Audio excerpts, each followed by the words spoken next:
नमस्ते विद्यार्थी मित्रों, शुभ दुपार. इयत्ता 11वीच्या पाठ्यक्रमातील व्याकरणाचा घटक आपण विद्यार्थी मित्रो हा अभ्यासतो आहोत. या व्याकरणाच्या घटकामध्ये शब्दशक्ती हा उपघटक आपण विद्यार्थी मित्रो हा अभ्यासतोय. हा उपघटक अभ्यासत असताना शब्दशक्ती या 3 प्रकारच्या आहेत: अभिधा, लक्षणा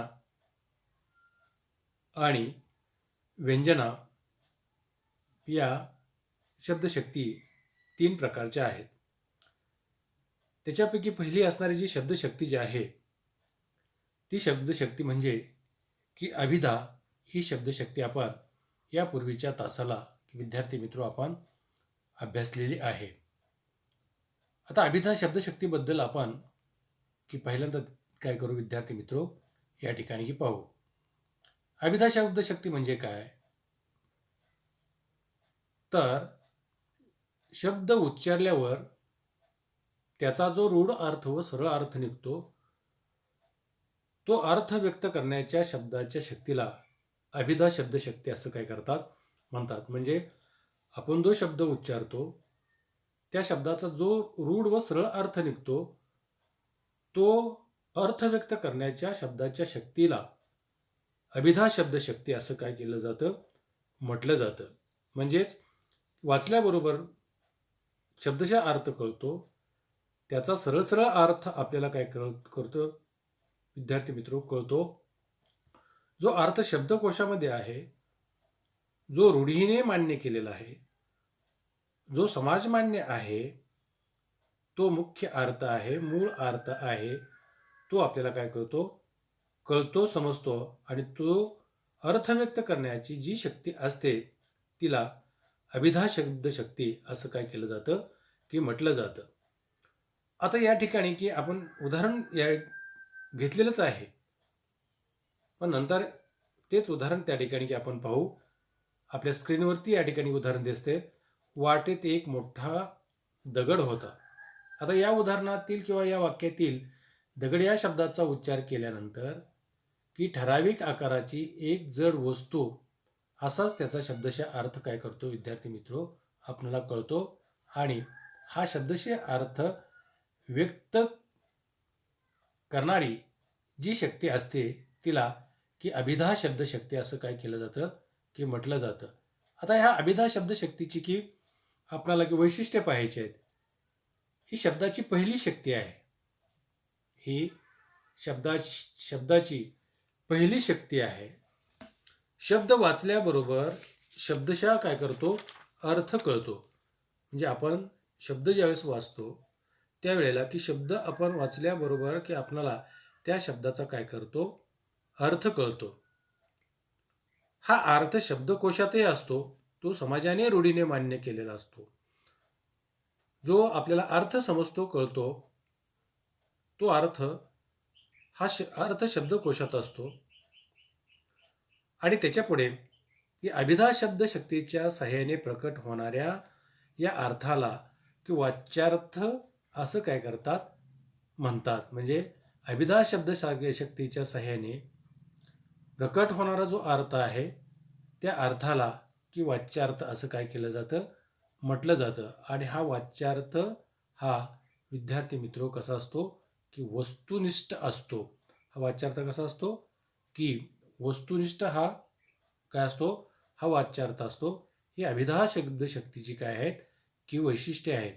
आता याच्यानंतर असणारी जी शब्दशक्ती जी आहे ती शब्दशक्ती म्हणजेच लक्षणा शब्दशक्ती.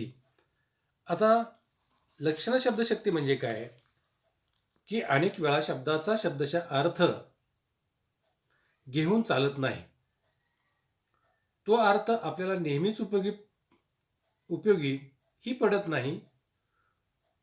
त्यामुळे मूळ अर्थ जो आहे तो मूळ अर्थ आपल्याला बाजूला सारावा लागतो. मूळ अर्थ आपल्याला बाजूला काढावा लागतो. आणि सूचित केलेला दुसरा अर्थ तिथे आपल्याला काय करावा लागतो, हा घ्यावा लागतो. म्हणजेच शब्दाचा दुसरा अर्थ सूचित करणारी ही जी शक्ती आहे तिला लक्षणा शब्द शक्ती असं काय करतात म्हणतात. म्हणजे शब्दाचा दुसरा अर्थ सूचित करणाऱ्या शक्तीला लक्षणा शक्ती असं काय केलं जातं की म्हटलं जातं. जर मूळ अर्थ घेतला तर, मुख्य अर्थ घेतला तर, नीट ऐका, जर मूळ अर्थ घेतला तर, मुख्य अर्थ घेतला तर वाक्य हास्यास्पद ठरतं.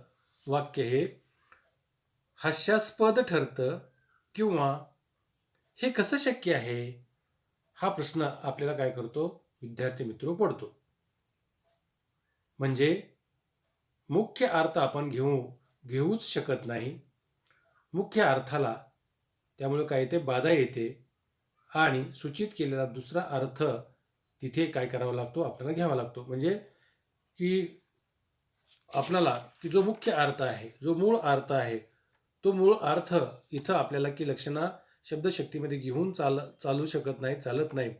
त्यामुळं वाक्य काय करतं की हास्यास्पद ठरतं. त्यामुळे की आपल्या मनामध्ये प्रश्न निर्माण होतो, हे कसं काय शक्य आहे, हा प्रश्न आपल्याला काय करतो, पडतो. म्हणजेच की मुख्य अर्थ आपण घेऊ शकत नाही. त्यामुळे मुख्य अर्थाला काय येते की बाधा येते आणि त्याच्यामधून सूचित केलेला जो दुसरा अर्थ आहे, तो दुसरा अर्थ आपल्याला काय करावा लागतो की विद्यार्थी मित्रो इथं घ्यावा लागतो.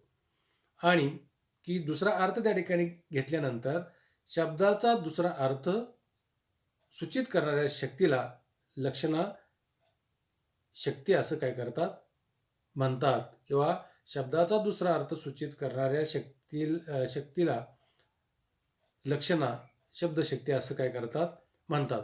आता आपण या ठिकाणी उदाहरण घेऊ की काही वेळेला की मूळ अर्थ विचारात न घेता सुसंगत असा दुसरा अर्थ की आपल्याला काय करावा लागतो, घ्यावा लागतो. हा अर्थ व्यक्त करणाऱ्या शक्तीलाच लक्षणा शक्ती काय करतात असं म्हणतात. म्हणजे उदाहरण या ठिकाणी जर आपल्याला घ्यायचं असेल तर अथर्वचे बोलणे म्हणजे काळ्या दगडावरची रेघ. आता इथं हे उदाहरण आहे. अथर्वाचे बोलणे म्हणजे काळ्या दगडावरची रेघ, असं असं काय इथं की उदाहरण आहे.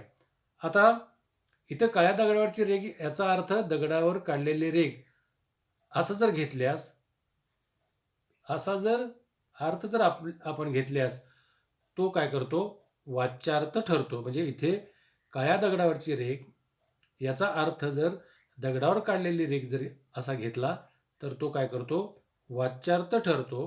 पण या वाच्यार्थाऐवजी कधीही नष्ट न होणारे किंवा कायमस्वरूपी टिकणारे असा दुसरा अर्थ त्याच्यातून काय होतो की सूचित होतो.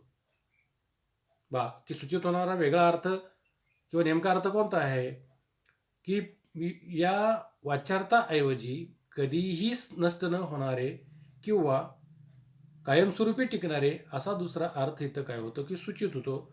म्हणजेच वाच्यार्थाशी सुसंगत असा दुसरा अर्थ आपल्याला काय करावा लागतो, इथं घ्यावा लागतो. त्यालाच लक्षणार्थ असं काय करतात की म्हटलं जातं. आता दुसरं उदाहरण या ठिकाणी की आपण घेऊ की आमच्या घरावरून हत्ती गेला. हे उदाहरण आहे. आमच्या घरावरून हत्ती गेला. हे जर वाक्य आपण पाहिलं, आपण वाचलं, या वाक्याचा शब्दशः अर्थ आपण काय करू शकत नाही, घेऊ शकत नाही. जो मुख्य अर्थ आहे, मूळ अर्थ आहे, तो आपण जो मुख्य अर्थ आहे, जो मूळ अर्थ आहे, तो आपण काय करू शकत नाही, घेऊ शकत नाही. म्हणजे तो वरून गेला का, म्हणजे काय की तो वरून गेला का, घरावरून चढून गेला का, तो वरून गेला का, घरावर चढून गेला, घरावर चढून गेला का, किंवा घरावर पाय देऊन गेला का, तर याचं उत्तर आहे तर नाही. तर आमच्या घरावरून हत्ती गेला म्हणजेच आमच्या घराच्या जवळून आमच्या घराच्या जवळून हत्ती गेला. किंवा आणखी आणखी असं सांगता येईल, घरासमोरच्या घराच्या रस्त्यावरून हत्ती गेला. आणखी आपल्याला की सूचित होणारा दुसरा अर्थ सांगता येईल की घरास समोरच्या घराच्या रस्त्यावरून हत्ती गेला. आपण इथं उदाहरण दिलंय बा, दारावरून हत्ती गेला किंवा आमच्या घरावरून हत्ती गेला. म्हणजे या ठिकाणी की सूचित केलेला दुसरा अर्थच आपल्याला इथं काय करावा लागतो विद्यार्थी मित्रो, हा घ्यावा लागतो. म्हणजे मुख्य मुख्य अर्थ बाद होतो. म्हणजे त्या वाक्यामधील त्या शब्दामधील असणारा जो मुख्य अर्थ जो आहे तो मुख्य अर्थ मूळ अर्थ हा काय होतो, बाद होतो. आणि मुख्य अर्थाला काय येते, बाधा येते. आणि सूचित केलेला सूचित होणारा दुसरा अर्थच आपल्याला या वाक्यामध्ये काय करावा लागतो की विद्यार्थी मित्रो हा घ्यावा लागतो. म्हणजे मूळ अर्थ मुख्य अर्थाला काय येते, बाधा येते. तो अर्थ काय होतो, बाद होतो. आणि दुसरा सूचित केलेला अर्थच आपल्याला वाक्यामध्ये काय करावा लागतो की घ्यावा लागतो. दुसरे का अजून आपण उदाहरण बघू. आई म्हणाली, ताट वाढले ताटावर बस. वा, आई काय म्हणाली, ताट वाढलेलं आहे की काय कर की ताटावर तू काय कर की बस. आता याचा शब्दशः अर्थ घेता येईल का, तर त्याचा सूचित होणारा अर्थ आपल्याला इथं काय करायला सांगायला, आईने वाढलेल्या ताटावर जाऊन बसता येईल का. म्हणजे आईने जे ताट वाढलेलं आहे, आईने जेवणाचे जे ताट वाढलेले आहे, त्या जेवणाच्या वाढलेल्या ताटावरती आपल्याला जाऊन बसता येईल का.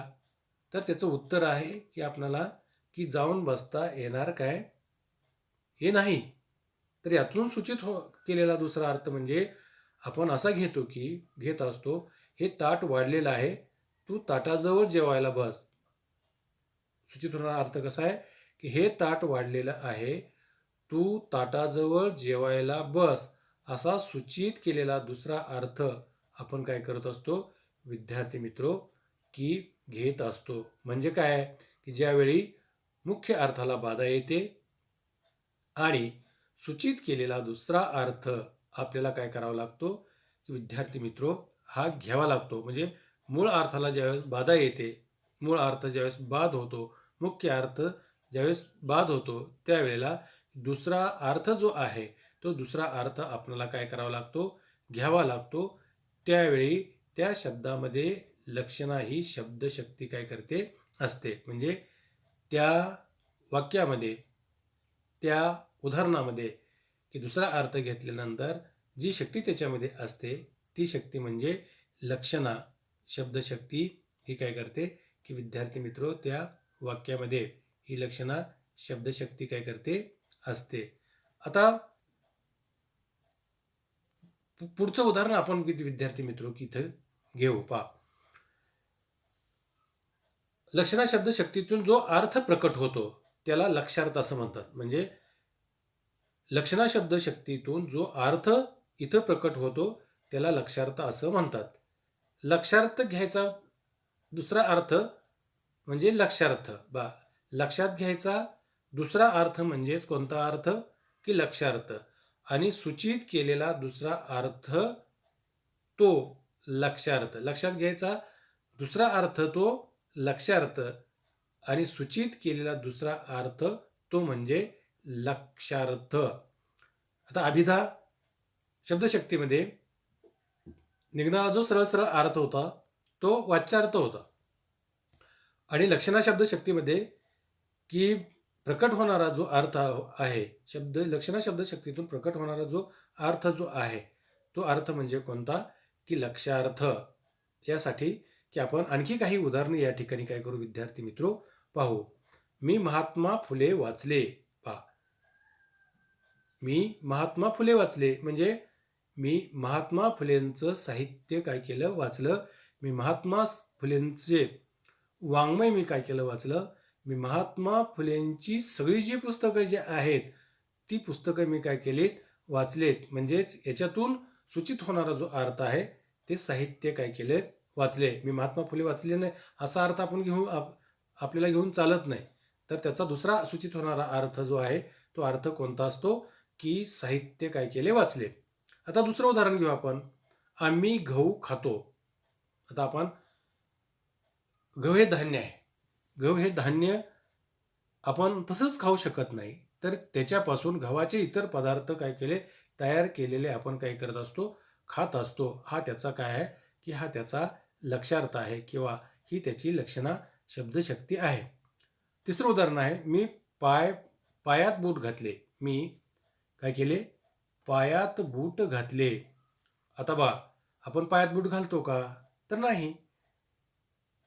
तर आपण काय करतो, बुटात पाय घालतो. म्हणजे हे कसं आहे, हे हास्यास्पद आहे.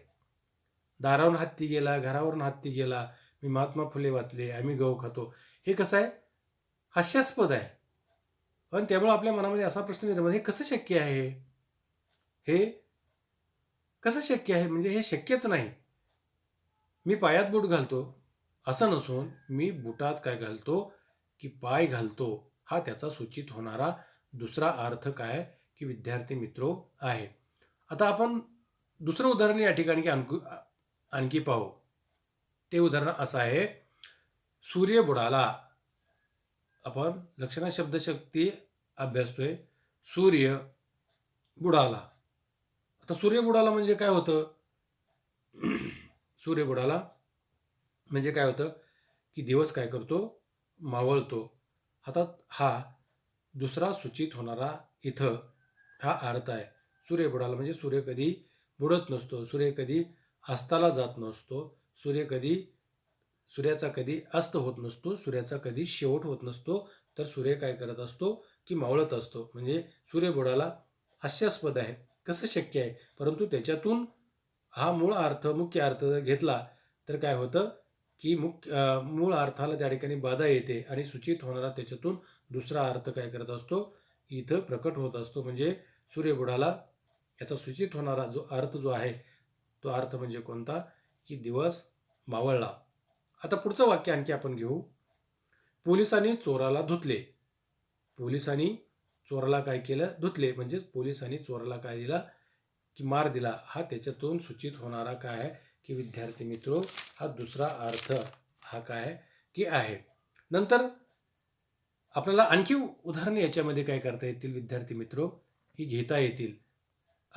मी सावरकर वाचले. आता मी म्हटलं होतं इथं, मी महात्मा फुले वाचले, मी सावरकर वाचले. म्हणजेच की सावरकरांचं जे साहित्य जे आहे, सावरकरांचं जे वाङ्मय जे आहे, ते वाङ्मय आम्ही काय केलं, इथं वाचलं. असा त्याच्यातून सूचित होणारा हा दुसरा अर्थ जो आहे, तो अर्थ इथं आपल्याला काय आहे, की अभिप्रेत आहे. तो अर्थ आपल्याला इथं काय करतो, की हवा असतो. आता नंतरचं उदाहरण आहे, माझ्या हाताखाली 80 कामगार आहेत. माझ्या हाताखाली 80 कामगार आहेत. म्हणजे माझ्या हाताखाली किती आहे, 80 कामगार आहे. कसं शक्य आहे? म्हणजे की माझ्याकडून जे काम असतं, ते 80 कामगाराचं त्या ठिकाणी की काम असतं. हाताखाली. आता हाताच्या खाली बसू शकतील का? म्हणजे मी काम करतो तिथं, की माझ्याबरोबरीने त्या ठिकाणी 80 कामगार काय करतात, काम करतात. म्हणजे माझ्या हाताच्या खाली 80 कामगार असू शकतील? हास्यास्पद आहे. बसू शकतील? हाताखाली म्हणतोय आपण. बसू शकणार नाहीत. त्यांनी मंत्रालयावर मोर्चा नेला.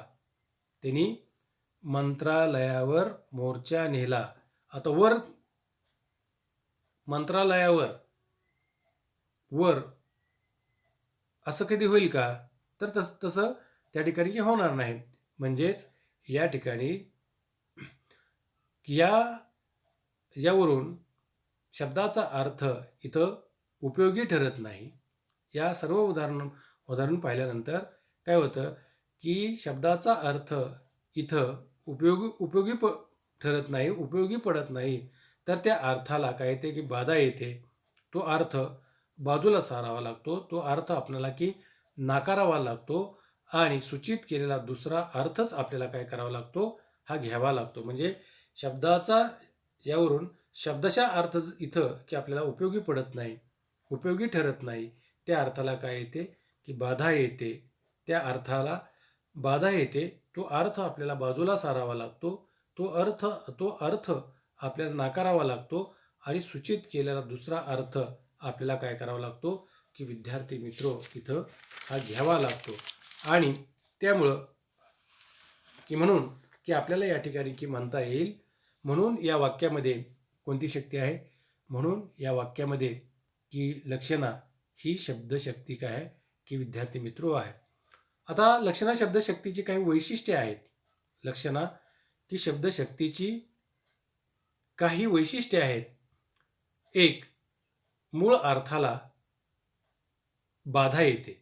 म्हणजे मूळ अर्थापेक्षा दुसरा अर्थ काय असतो की सूचित होतो. म्हणजे मूळ अर्थ, मुख्य अर्थ या मूळ अर्थापेक्षा, मुख्य अर्थापेक्षा दुसरा अर्थ त्याच्यातून काय होतो की सूचित होतो. दुसरा अर्थ काय करतो? आपल्याला समजतो, आपल्याला काय करतो? कळतो.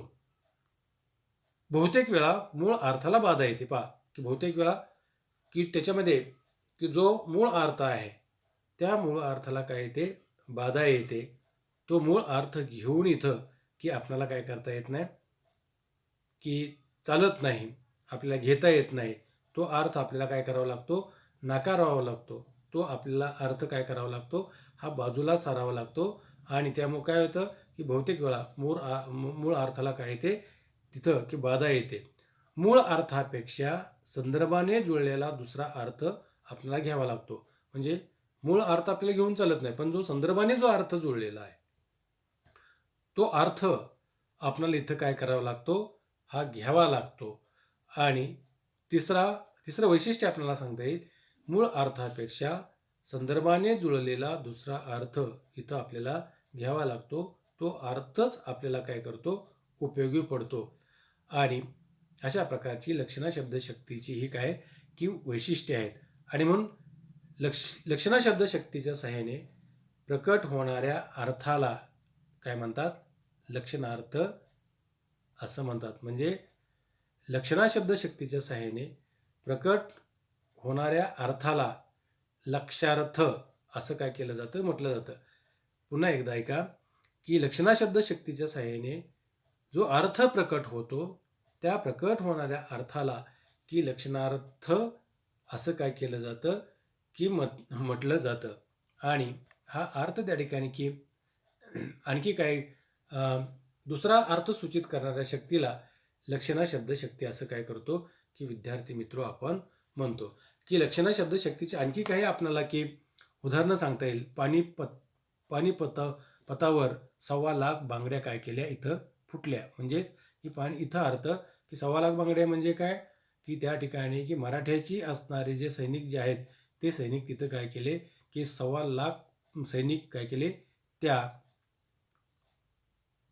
पानिपतच्या युद्धामध्ये की मृत्युमुखी पडले. आम्ही गहू खातो, तो कप पिऊन टाक. तो कप आम्ही गहू खातो म्हणजे गव्हापासून बनवलेले इतर पदार्थ जे आहेत ते इतर पदार्थ आपण काय करत असतो? खात असतो. तो कप पिऊन टाक. कप पित नाही. कपामधील आपण जो चहा ओतलेला असतो, कप पिता येईल का? कपामध्ये आपण घेऊन चहा पितो.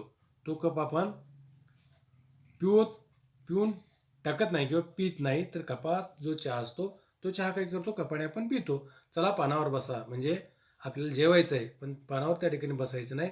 तर वाढलेली जी पानं आहेत त्या वाढलेल्या पानावरचं जे अन्न आहे ते अन्न आपल्याला काय करायचं आहे इथं की खायचं आहे. अशा प्रकारची आज आपण विद्यार्थी मित्र अभिधा, लक्षणा लक्षणा शब्दशक्तीची असणारी लक्षणा शब्दशक्ती कशाला म्हणतात? लक्षणा शब्दशक्तीची उदाहरणे, लक्षणा शब्दशक्तीची वैशिष्ट्ये ही आज आपण इथं काय केलेली आहेत? पाहिलेली आहेत. या पुढची असणारी शेवटची जी व्यंजना शब्दशक्ती जी आहे ती व्यंजना शब्दशक्ती आपण पुढच्या तासाला काय करू? अभ्यासू. धन्यवाद. इथंच आपण काय करू? आज थांबू.